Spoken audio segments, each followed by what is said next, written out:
Hello friends, I am Neeru and most welcome to my channel beauty and hair styles.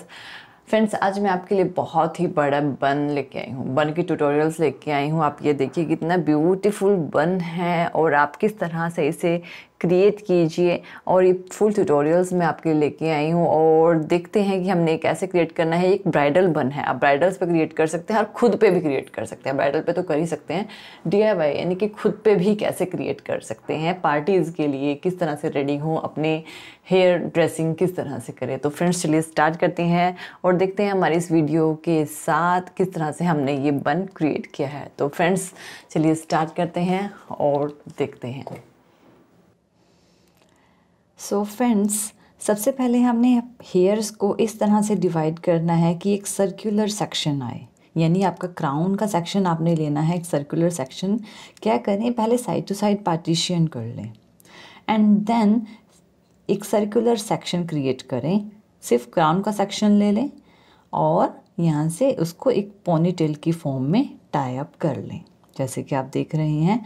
बहुत ही easy way है। अगर ये hair style आप crimping करके करते हो तो इसका इफ़ेक्ट और भी ज़्यादा अच्छा आएगा, ठीक है। तो अगर क्रिम्पिंग करके करोगे तो आपको वॉल्यूम बहुत ही ज़्यादा अच्छा मिलेगा और ये बन और भी इससे भी ज़्यादा बड़ा नज़र आएगा, जैसे कि आपको रिप्रेजेंट किया है इससे भी ज़्यादा बड़ा, ठीक है। मैंने क्रिम्पिंग नहीं की तब ये इफ़ेक्ट है। देन और आपका वेरिएशंस भी बहुत ही ज़्यादा अच्छी आएंगी।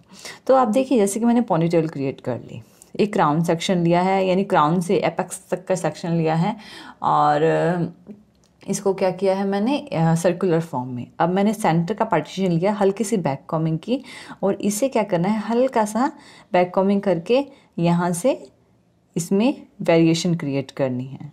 थोड़ा थोड़ा सा उठा ले अपने बालों को। अगर ये क्रिम्पिंग करोगे तो आपको बिल्कुल भी प्रॉब्लम नहीं आएगी। क्रिम्पिंग करके ये बहुत ज़्यादा अच्छे से आपका जो वेरिएशन है वो क्रिएट हो जाएंगी। तो आपने इस तरह से अपने बालों को थोड़ा थोड़ा सा पुल करते हुए आउटवर्ड डायरेक्शन में पुल कीजिए इसे, और इससे आपको बहुत अच्छी वेरिएशन मिलेगी। तो हमने साइड से भी एक सेक्शन उठाया है। हमने 3 सेक्शन फ्रंट से उठाने हैं, 3 सेक्शन बैक से उठाने हैं, जिससे आपको अपने पूरे हेड पे साइड से एक वॉल्यूम क्रिएट होगी, वॉल्यूम मिलेगी, जैसे कि आप देख रहे हैं। और सेम हमने दूसरी साइड से भी यही प्रोसेस करना है। बैक कॉमिंग किया एंड इसको अपने पिंस की हेल्प से जहाँ पे आपकी पोनी टेल है ना उसके पास लगाना है, पोनी टेल के। सो फ्रेंड्स, ये देखिए, जैसे कि आप देख रहे हैं कि जो आपकी पोनी टेल है उसके अराउंड अपने इनको निकाल लगाना है और थोड़ी थोड़ी सी वेरिएशन दे दें। अगर आपको लगता है कि एक्स्ट्रा वेरिएशन हो गई है तो आप उन्हें हल्का सा निकाल सकते हैं। अगर आप क्रिम्पिंग करेंगे ना तो ये बहुत ही ज़्यादा वॉल्यूम यानी कि कर्व में दिखाई देगा। मैंने क्रिम्पिंग नहीं की है जिसकी वजह से ये इतना कर्व में नहीं दिखाई दे रहा, क्योंकि क्रिम्पिंग से जो हेयर्स हैं उसमें वॉल्यूम एक ऑटोमेटिकली एक वॉल्यूम आ जाती है। तो हमने फ्रंट से हेयर्स किए थे, अब हम बैक के 3 सेक्शन लेके सेम इसी फॉर्मेशन में अपने पोनी टेल के पास ले जाकर यहाँ से वॉल्यूम देंगे और वॉल्यूम देकर इसको पिंस की हेल्प से अटैच कर देंगे। आप नियर अबाउट 2 पिंस का यूज़ करें एक सेक्शन को होल्ड करने के लिए, क्योंकि अगर आप ऐसा नहीं करेंगे तो आपके जो हेयर्स हैं ना उसमें निकलने की जो प्रॉब्लम है आपको फेस करनी पड़ेगी। देन आपको उसे एडजस्ट करना पड़ेगा। तो मैंने दोनों साइड के हेयर्स को इसी तरह से, यानी कि टोटल 3 सेक्शंस मैंने फ्रंट में किए थे, ऐसे ही 3 सेक्शंस मैं बैक साइड में कर रही हूँ। और इसको भी थोड़ी सी वॉल्यूम देंगे और अपने पिन की हेल्प से पोनी के पास जो अपने सेंटर में पोनी बनाई थी ना अपने सेक्शन की क्राउन सेक्शंस को लेके, तो वहाँ पे करना है। अब आप देखिए यहाँ पे जो हेयर्स हैं हमें इन्हें एडजस्ट करना है। कुछ इस फॉर्म में हेयर्स निकल सकते हैं, जैसे कि निकल गए। तो अगर इस तरह से आपके हेयर्स निकलते हैं तो आपने इसको भी अच्छे से अपनी पिन की हेल्प से वहीं पर ही अटैच कर देना है। तो अब हम क्या करेंगे, अब हमारा एक सेक्शन रह गया है बिल्कुल नीचे वाला सेक्शन, अब हमने उसे लेना है और सेम उसको भी हमने बैक कॉमिंग हल्की सी बैक कॉमिंग देने के बाद पोनीटेल पे यहाँ पे अटैच कर देना है। तो हमने क्या करना है, इसको भी इसी तरह से अटैच कर देना है अपने पिंस की हेल्प से।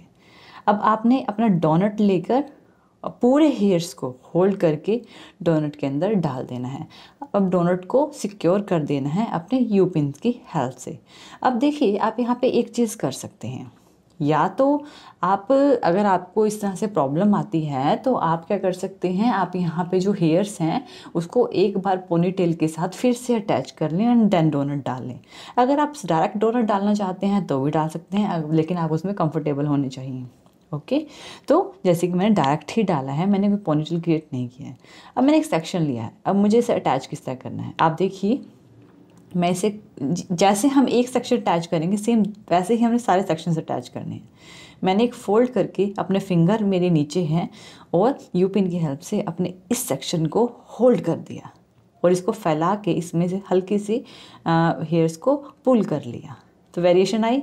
अब सेम जो बचा हुआ सेक्शन था उसको भी इसी तरह से अटैच कर लिया और इसको यू पिन की हेल्प से टाई कर लिया डोनट में। तो ये जो हमारी फॉर्मेशन आई है, इसी फॉर्मेशन को हमने वेरी करना है पूरे बन में। दूसरा सेक्शन लेना है, अपने फिंगर की हेल्प से हमने इसे टाई करना है और टाई करके हमने यहाँ पे इसे यू पिन का यूज़ करके इसे होल्ड करना है एंड देन एक और फॉर्मेशन में लेते हुए, इसकी ऑपोजिट डायरेक्शन की फॉर्मेशन में लेते हुए जो है हमने यहाँ पे से यू पिन की हेल्प से टाई अप कर देना है और हल्के से इसे फैलाते रहना है। तो ये फॉर्मेशन आया हमारे पास। तो एक ही फॉर्मेशन को हमने फॉलो किया है, एक सेक्शन लिया है, पहले एक सेक्शन के साथ काम करना है, देन दूसरे सेक्शन के साथ। हमारा दूसरा सेक्शन कंप्लीट हो गया, हम तीसरे सेक्शन के साथ काम कर रहे हैं। तो मैंने सेम वही वाला प्रोसेस फॉलो किया है, अपनी फिंगर में लेकर उसे वॉल्यूम दी और पिन की हेल्प से इसे अटैच कर लिया और इसी को ही हमने एक और फोल्ड देना है इसके ऑपोजिट डायरेक्शन में और फोल्ड देकर हमने यहाँ पर अगेन इसी तरह से ही अंदर की तरफ फोल्ड देना है और पिन की हेल्प से अटैच कर देना है। तो आप देखिएगा कि कितना अच्छे से आपका जो बन है वो बन के रेडी होगा। अब आप देखिए कितना ब्यूटीफुली ये बन जो है वो क्रिएट हो रहा है। और अगर आपको कहीं से भी लगता है कि आपके हेयर्स जो हैं वो निकल रहे हैं, क्योंकि मैंने कटिंग वाले हेयर्स हैं तो मेरे जो कटिंग वाले हेयर्स हैं वो ज़्यादा निकलते हैं, इस वजह से अब आपने क्या करना है, अगेन दूसरे सेक्शन को भी इसी तरह से ही जो आपका नेक्स्ट सेक्शन है फोल्ड करना है, लगाना है और कितनी ईजिली हमारा जो बन है वो बन के रेडी हो गया है ना। हमने एक ही प्रोसेस को फॉलो किया है, सिर्फ एक ही प्रोसेस को, और आप देखिए वेरिएशन आप खुद ही देख सकते हैं कि कितने अच्छे से आई है। आप ये अपने ब्राइडल्स पे क्रिएट कर सकते हैं। अब ये जो आपके हेयर्स हैं, जितने भी आपके फ्रिजी हेयर्स हैं, आपको लग रहे हैं कि ये ज़्यादा निकल रहे हैं, अब आपका सेटिंग करने का टाइम है कि आप उन्हें सेट कर लें। अब देखिए मैंने खुद से बनाया है तो आप भी खुद से बना सकते हैं बहुत ही ईजिली, और कोई ज़्यादा मेहनत करने की ज़रूरत नहीं है, बिल्कुल ज़्यादा टाइम आपको नहीं लगने वाला है। तो ये फॉर्मेशन आप कर सकते हैं। तो ऑलमोस्ट हमारा जो बन है वो बनकर रेडी हो गया है, जैसे कि आप देख रहे हैं। अब आप चाहें तो साइड से अपनी वेरिएशंस अगर और लेना चाहते हैं ले सकते हैं। जितने भी आपके फ्रीजी हेयर्स हैं उन्हें यू पिन की हेल्प से आप टाई अप कर दें और इसे अटैच कर लें। आपको लग रहा है कि कोई ज़्यादा एक्सेस में है तो उन्हें भी प्रॉपरली टाई अप कर दें। सो फ्रेंड्स, लास्ट में हम, अगर आपको कोई डेकोरेशन टूल है तो आप वो यूज़ करना चाहते हैं तो वो कर सकते हैं, जैसे कि मैंने किया है, और ये आपकी कम्प्लीटली विश है। तो फ्रेंड्स, आई होप सो कि आपको वन पसंद आया होगा। थैंक यू वीडियो देखने के लिए, और ज़्यादा अपडेटिंग वीडियोज़ के लिए आप मेरे channel beauty and hair style में सब्सक्राइब कर सकते हैं। Thank you friends, good bye.